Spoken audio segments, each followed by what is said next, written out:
our American family has shown resilience, and so many are working to lift up those in need. I think about the folks who are going through drive-thrus and leaving tips. I've heard stories throughout South Carolina, and I'm sure it's true throughout America, of folks paying for groceries for the single moms and for those in need behind them. I've heard of restaurants in South Carolina from the Halls food chain who are providing meals for single parents as well as for the homeless. There are so many positive stories coming out today and yesterday about the will of the American family to pull together during these incredibly unprecedented and challenging times. We have also learned a lot about social distancing and how to keep our restaurants open when folks are not allowed to go in.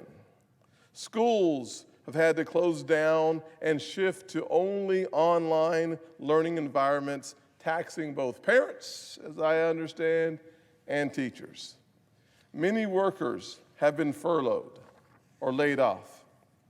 I can't tell you, Mr. President, I'm sure it's true in North Carolina, but it is certainly true in South Carolina, that so many of our restaurant owners, I've been on the calls with hundreds of them, talking about shuttering their entire operations. Last Thursday and last Friday saw one restaurant with several different locations, I think it was 6 locations, laid off 900 employees, all going to the unemployment line. Another restaurant chain, small 6 or 7 locations, another 1,000 employees. In Myrtle Beach, South Carolina, one of the meccas of tourism in the nation, restaurant after restaurant after restaurant, hotel after hotel, laying off parts of their family.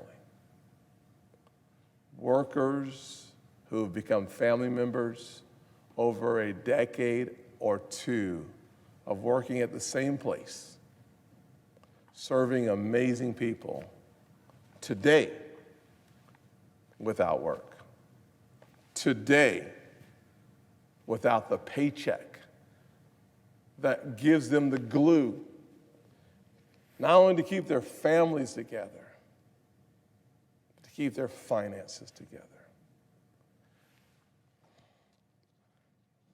Mr. President, small businesses are scrambling.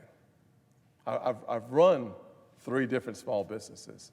I know the pain of not signing the front of a paycheck for yourself, not being able to sign the back of that same paycheck for yourself, because you're willing to do whatever it takes to make sure your employees get to cash their paychecks. I understand the turmoil in the heart of the employee and the employer who simply don't have the resources they had just a couple of weeks ago. And even worse, Mr. Chairman, Mr. President, it's because they did nothing wrong that they find themselves completely and totally exasperated, unable to comprehend and understand how outside of their own control they no longer have the resources necessary to take care of their own family. Mr. President, we find ourselves in unprecedented times. But in these times, I'm reminded of the entire group of heroes that show up every single day. And typically, we're only talking about the law enforcement community and first responders. But today, we have to add to the list of American heroes those folks who are clerks in grocery stores, filling the shelves over and over again. We have to add to that list, Mr. President, those folks who are helping in the takeout delivery so folks can have a hot meal when they go home. We undoubtedly keep in mind the true American heroes of our healthcare workers, the doctors, the nurses, and as my mother has been for 45 years, nurses' assistants, showing up in hospital environments, putting their lives on the line for fellow Americans. Folks, they don't even know. They do so because it's not just their job. It's not just their duty. It's their call. It's their mission. And Mr. President, we are blessed to live in a nation, where everyday people understand what it seems that we do not in this chamber. That is what makes the last 3 days so incredibly frustrating. On Saturday, Mr. President, it looked like this was all about over. We were so close to a deal. So close that Senator Schumer himself said on TV he was very pleased with the negotiations, and he spoke about how bipartisan the negotiations were. And then the Speaker of the House returned to town. And the tide of bipartisanship seemed to be coming to an end. We were making real progress, and the bill text was even released for absolutely no reason. The Speaker's passion for partisan hogwash started causing the type of delays that doesn't simply cripple our economy, but it imperils our healthcare response to people who are infected by the coronavirus. It imperils our response to the healthcare workers who are providing the response. It compromises our ability to respond with the PPE, or said differently, the material and the equipment and the uniforms necessary to protect the healthcare worker. I honestly cannot believe we are still here not having already passed legislation that would make such a big difference in the lives of so many. Instead, we had to waste time explaining to the Speaker and to some of our friends on the other side that airline fuel emissions is not important in this legislation. We can debate that at another time. If you want the airline industry to be carbon neutral by 2025, let's have that debate. But let's not have it when people are desperately searching for help. We may need to debate the importance of same-day registration and early voting, but let's not hold up $1 trillion+ from the hands of people who can't take care of their family because of the strong desire to use this crisis to achieve partisan ends. We all should be interested in diversity, but let's not hold up assistance from families because some folks, like the Speaker, want to use this legislation as a way to bring diversity to boards. Listen, that is not the place for this debate. This conversation should be a conversation about our healthcare workers, about those infected, about those impacted, not about partisan political games. Imagine that. Wasting time on 1,119 pages of the Speaker's political priorities. Thankfully, the American people are smarter and more resilient than those folks in Congress. The American people may be concerned. They may feel the sense of uncertainty about how long, weeks or months, that this will play out. But they know what we need. Immediate help for workers, for small businesses, and for healthcare professionals. That is why in this legislation, we fund hospitals.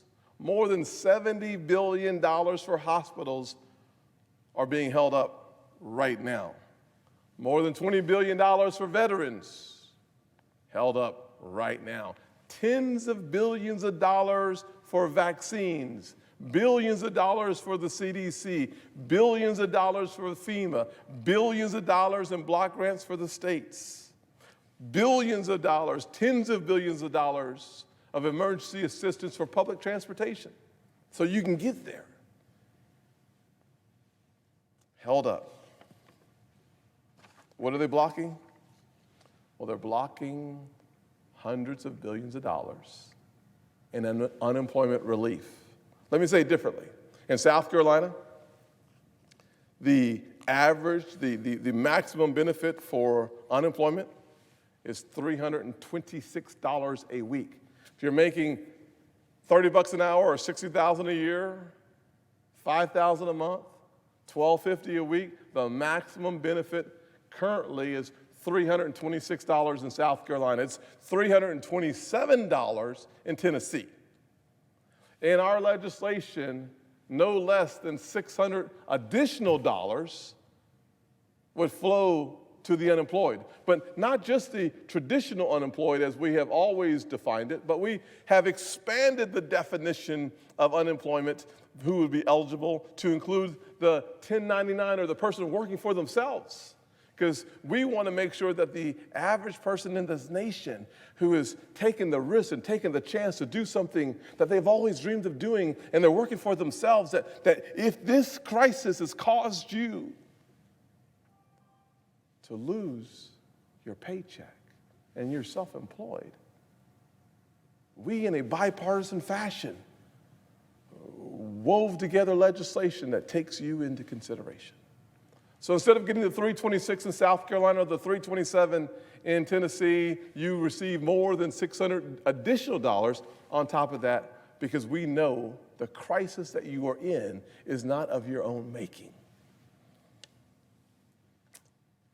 We provide direct payments in this bill. Very controversial, very debatable, but here it is. A minimum of up to $75,000 in individual income, $150,000 in household income, two parents working, 75 and 75. You can get up to $1,200 per working adult and $500 for the children. That's $3,000 almost held up in a partisan debate. As a small business owner, knowing how hard it is to keep the employees when business is ripped out of your hand, you did nothing wrong, this legislation provides loans to keep your employees on the payroll if that is something that makes sense. And if you use the funds that you borrow to keep your employees on the payroll, it becomes more of a grant than a loan.